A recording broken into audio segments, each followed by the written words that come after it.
Hey everyone, welcome back to the channel. So in today's video, we're going to be talking about Harry and Meghan's Sundance Film Festival appearance, and they have again hijacked something, attached their name to it, taken the PR, made it about them, that the mainstream media just refuse to call them out on. When you step back and put emotion to one side, you start to see a reoccurring theme. And this is a theme that I want to talk about because this is bigger than I think that most of us realise. So if you're interested in the truth, rising above the noise of all of the clickbait and the gossip that we see going on, then this could be the channel for you. Please don't forget to like the video if you've enjoyed it, subscribe so you don't miss future uploads, share because that will tell YouTube I'm a channel worth keeping. So as you're still here, welcome. Go grab your drink of choice, whatever that may be, as you sit back and relax as we get into some tea, truth, and a little bit of therapeutic psychology.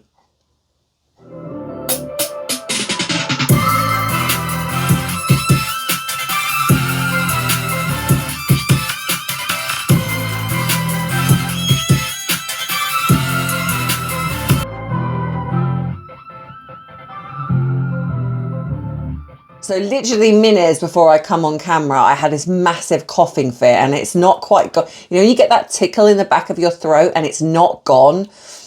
And every now and again, I just keep getting this coughing, like I want to cough. So if you see some really bizarre editing in this video, it's probably because I've just had another coughing fit. So yeah. Yeah, so of course I'm seeing this on social media everywhere. The fact that Harry and Meghan have attached themselves to the Sundance Festival film, The Cookie Queens. So I just want to clarify, this video is not about attacking the Girl Scout film. I haven't seen it. So I just want to make that clear. I know most of us probably are not here for that, but I just want to make that clear in case anyone is, you know, here that's on the Harry and Meghan side and they want to jump on saying that I'm attacking this film. I'm not. What I'm doing is I'm actually looking at Harry and Meghan hijacking, and they really have hijacked this. I mean, this is not their film, and the way that this has now been pushed in the media and on social media, that you'd think that Harry and Meghan completely were behind this film. They produced it, they were, you know, they directed it. You know, you would absolutely think that the way they've behaved, they have taken over. And again, the mainstream media have said nothing. In fact, if anything, look at some of these posts that have gone up. If anything, they've allowed the hijacking to take place. They've almost enabled it. So I'm going to look at this. Why does it look like my eyes are cross-eyed? Just looking at the camera, my eyes are cross-eyed. So, oh, I need my glasses. Where are my glasses? So as usual, I've got my trusty notes. We're putting some details up here. So this was started back in 2023. So this was done for 2 years, and this was pretty much at the end. Somehow, and I haven't really been able to find exactly how or why Harry and Meghan hijacked this. Now, we know this is what they do. There is a pattern, and I will show you some of the pattern in a minute. So we know this is what they do, but I'm always looking at behind the scenes, you know, because I know that Harry and Meghan, especially Meghan, comes with an agenda. And if you look at the she gave a speech which is so unusual that it was even reported that it was so unusual for executive producers to actually get up on stage and give a speech. But Meghan, being the narcissist that she is, she could not help herself. This woman interjects herself in absolutely everything she possibly can, to the point where I'm actually now starting to believe that everyone else gets secondhand embarrassment in what Meghan does, but she doesn't. It's like she actually doesn't care now, I think. I think she's got to that point, which I think some of us can do. When you're in the limelight, being on social media, when you first start getting trolled, it's really quite shocking, and it's really disheartening, especially because they're attacking your character and saying things that you know are not true. That can be really difficult. So I imagine for celebrities, because obviously some things are true, some things are not, but the way that that's why a lot of them don't read the comments, which I think is really sad, because at the end of the day, it's the fans that get them to where they are. I mean, some, obviously it's about talent, but at the end of the day, you can have a talent, but if no one's interested, then it's your fan base that get you to stardom, in a sense. But it's a shame when they don't really bother to interact with people. But I sort of get it, because trolling ruins it. I think with Meghan, I'm wondering if she's now hit this point. You get to almost like a thickened skin, where it's like they've kind of said everything now. So it doesn't really matter what they say. You're just kind of like, ugh, okay, here we go again. And I'm at this point now where I start to feel that because Meghan doesn't see the comments, even though we know that she does potentially scour social media, because we've seen a lot of clapbacks from her, but I think that she is just so craving the attention. And we know, like in certain circumstances, any attention is attention. So for her, because how can she not think that getting up on stage at the Sundance Film Festival, where no real executive producers get up on stage. Now, the owner of the film, maybe, but Meghan is not the owner of this film. In fact, she's not really anything to do with this film, aside from the fact that they've given them a little bit of money and put themselves on, because they've donated to the film, they've put themselves on as an executive producer. But she gets up on stage and does this speech. But that's how much her ego is off the chart. So this has been going for 2 years, and so they attached their name at December 2025. Now it's interesting that they want all this exposure, but they haven't been transparent in what they donated or funded towards the film. So we don't actually know. Nothing's come out that I can find that says the amount. But there were other executive producers that were not mentioned. It was literally all about, I mean, Meghan and Harry were there, but she literally made it about her. And these were so I'm going to put out all these people that were involved. But the biggest tell was the fact that they couldn't fill the seats. And as you know, I will always bring you the truth. And so at first I thought this might be just gossip, clickbait, but actually, no, it's true. They struggled to fill the seats to the point when there were people waiting outside, not necessarily just for Harry, for theirs. There were people waiting outside, and they actually went out and got these random people to come in to try and fill the seats. And even then they didn't fill them all. So here's the thing, and this is what I found out. A lot of people are putting online that the theatre holds 2,500 seats when it doesn't. They are getting that confused with the larger theatre, which is nothing to do with the Sundance, which is this one here. But actually the Sundance Theatre only holds 1,200, which is the one I've showed at the beginning, which I'll show again here. This is the one that had the screening, not the big theatre, this one. And the seats hold 1,200.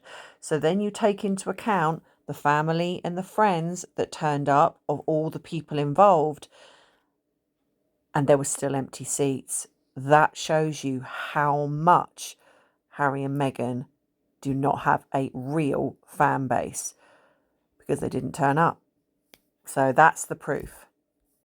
So like the VIP seats that were set aside where they thought VIPs were going to come in, they were a lot of the main ones that people weren't interested in. So it kind of does show, because there were previous films, one with Olivia Wilde, and they sold out, and they had actually people that were turned away. They couldn't fit everybody in. And then another lesser film which had lesser known people in a sense, a similar contrast. And again, they had to turn people away. Harry and Meghan, No. And so I think that this shows you that these two do not have star pulling power. And I know that we know that, but because to me, it's like, well, bots can't turn up to an event, can they? I mean, we're not that far into the future where we can have bots turning up. And that's the point of this, is that Harry and Meghan, most of their fanatics are online. They are bots. They are astroturfing accounts. They are probably, in my mind, not real people. I'm not saying they don't have some fans. Of course, I'm sure they do. You know, we've had the worst, you know, serial killers have fans. So, you know, that puts that in context. So, but it's interesting that they just didn't fill those seats. And it's not like it was in some obscure place that nobody knew of. This was in America. So that, you know, there are plenty of people that if they could have filled their seats, they would have done. So this shows you that actually Harry and Meghan, you know, because you've also got to take into account that probably the family and friends of the people involved in the film turned up. So that's even less people that are fans of Harry and Meghan. And I think that sometimes when we get caught up in the hysteria of Harry and Meghan, we can actually forget that when the reality hits, like things like this, no one likes them. They don't have a huge fan base. When you look at when the real royals do something, there are thousands, queues and queues and queues of people waiting to see Catherine and William. They are lining up in the streets. You look at the royal family when they do state events. There are thousands and thousands of people that flock to these royal events. So when you get these odd few that are online going, oh, down with the monarchy, abolish the monarchy, I think that's just a very few people that just like to get on and just cause controversy. Because when you've only got to look at these state events to see how many people love the royal family and turn up. So I think that with Harry and Meghan, they just don't have it. They don't have the star power. They don't have that something that draws people in to want to go and support them. And I think, again, this shows with her buying her followers on Instagram, which she's been doing, you know, because if you look at this in the, you know, this 4 million plus followers that she supposedly has got, where are they? Where are they? Why didn't even a fraction of them turn up, you know, to support? Because most people, if you look at other celebrities, you look at celebrities that are singers or actors or actresses or whatever, when they turn up to a premiere, when they turn up to, like when they do a concert, they fill the seats. There's thousands. The minute you start to realise that these people are waning in their fan base is because they start having empty seats or they start going to smaller and smaller venues. And this is the same for Harry and Meghan. They are, you know, when you look at when they first came on the scene, everything was popular, but now not so much. And so that's the problem.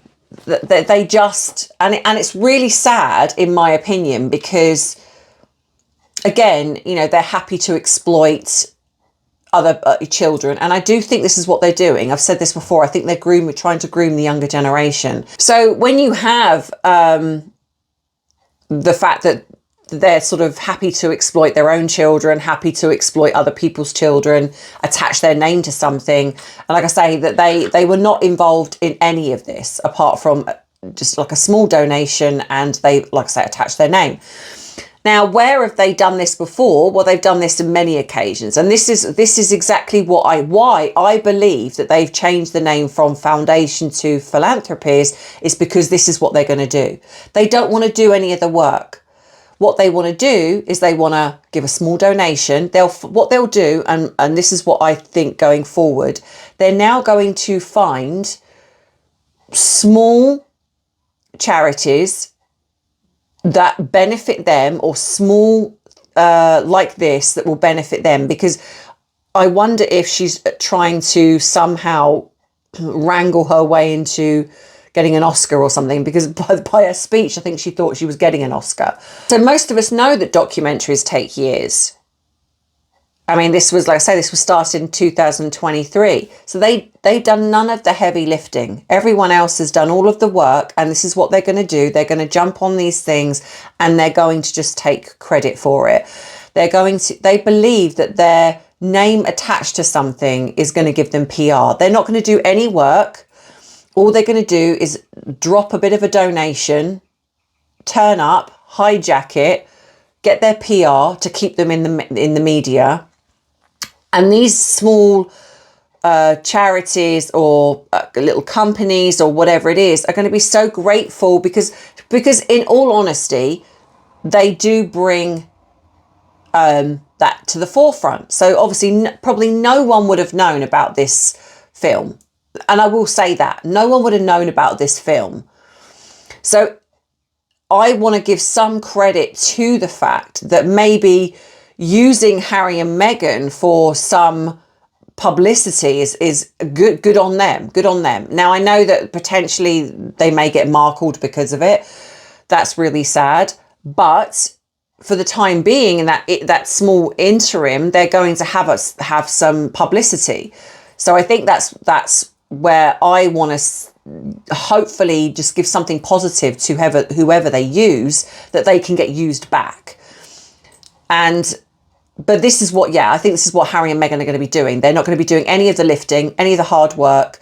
That they're going to jump on, attach, hijack, use it for PR, discard, move on. And that is what we're going to see now. And again, that's why I think that they've changed it from foundation to philanthropies, because that's the goal.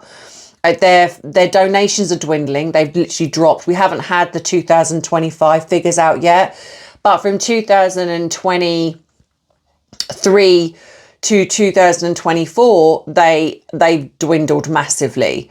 And their expenditure is actually more than I think their expenditure was 5 million something in 2024.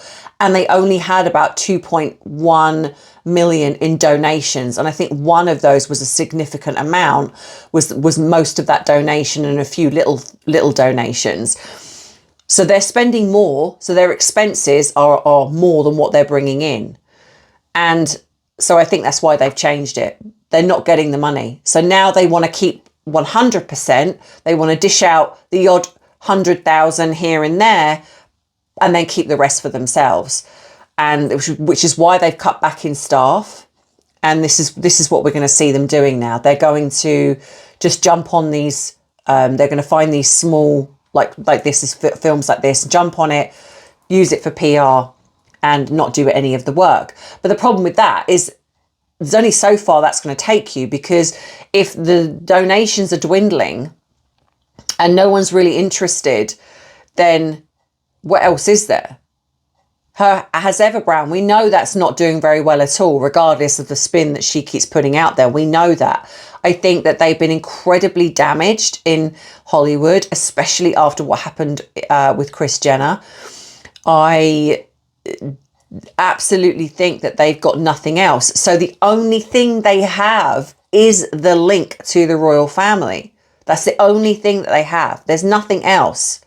What is Harry's not doing anything? I'm not sure if he's ever done anything, but he's not doing anything. The only thing he's got is the Well Child and Invictus. So, we have that as well. So I think what's incredibly sad as well is that like I say, these other people that are in there, they got lost. They got lost. She completely took over. Now, the patterns where we've seen this before, there's quite a few, but I've just picked up on a few that I've picked up on. So over on Bite-Sized Tea, I'm going to be going into this a little bit more, and I'm also going to be focusing on a little bit more of the body language. I'm just going to give you a bit here just to show you what I spotted. But yeah, so example one, we got Invictus Games, which was inspired by Warrior Games. So it wasn't original. It wasn't like the brainchild of Harry, where he just come up with this brand new concept and was like, this is amazing, let's do this. No, he took it from Warrior Games. It was heavily supported by the palace. We know the Royal Foundation, Ministry of Defence, staff, the government as well. I think Boris Johnson was involved. Harry was positioned as sole founder in later narratives, but he wasn't. He wasn't the sole founder, even though the Cult Squad loved to argue about it, but he wasn't. So in a sense, like, this was all, he created this as almost like his idea, but actually it wasn't. I think even in his own book, he was having a discussion with a staff member whilst they were watching Warrior Games. And I believe it was the staff member that said we could do with something like this in the UK. And that's how this was created. Harry then came back, spoke to Keith Mills, I believe, and other people were involved. And so even though, yes, he was kind of instrumental in talking about it, but then everything else was done around him, and he just become the face of it. And that's what he's now, and that's all it is now. And now, of course, we know that it's turned into the Harry and Meghan show in Grifters Games. So then we have Meghan's children's book, The Bench, which was based on a Father's Day poem. There was a heavy PR rollout, limited long-term engagement, cultural impact, which didn't match the promotion. I mean, she was, and it just weirdly like taking her book around to schools, reading it to, and it was one of the most boring books. And I'm just not just saying that, but again, this was also linked to somebody else's book that was very similar. So I think again, but what has she written another book since? This is the thing that I'm noticing, which I know a lot of us are, is that there's nothing consistent. Nothing consistent. I mean, at least with, to be fair, at least with Invictus Games, regardless of what we feel about it, at least it's been consistent since 2014. At least it is the same sort of thing, regardless of what the turnout is. And I know that it has dwindled, but it's still a consistent thing. Meghan she's done a book, and then was there a follow-up? Was there another book?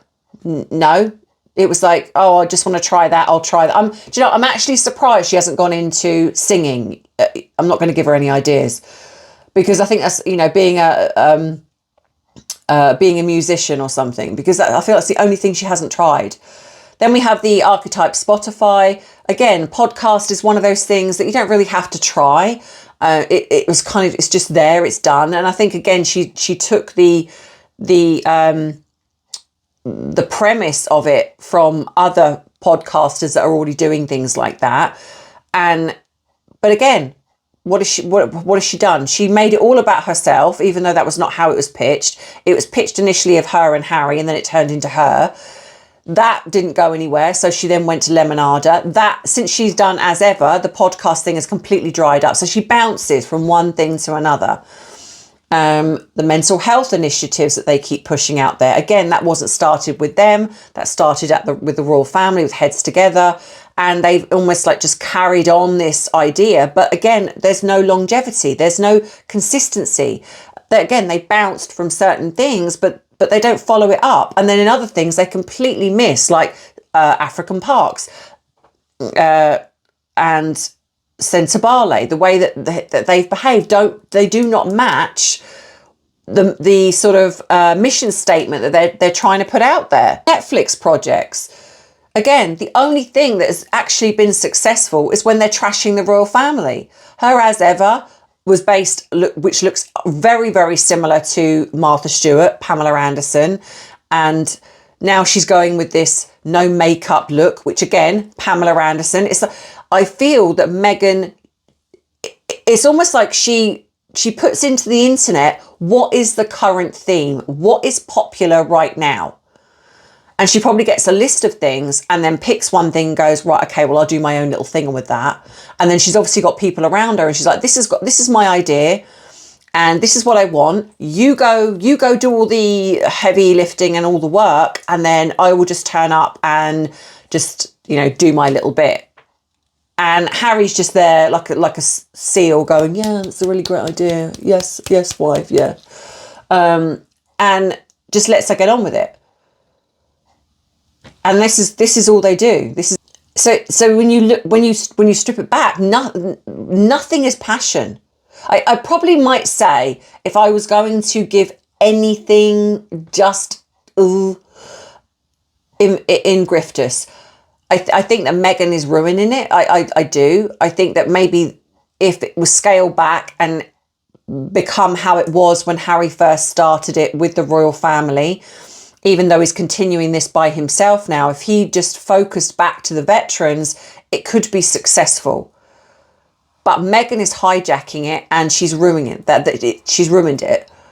So, but that is the only thing I will say that would potentially be, possibly, if you could class that as a passion project, albeit that I think it's just being used for PR, and also creating Harry to, you know, I suppose attach himself to the veterans so he could pretend, as he's been doing for the, I don't know how many years now, that he's, you know, had this service, you know, he's a veteran.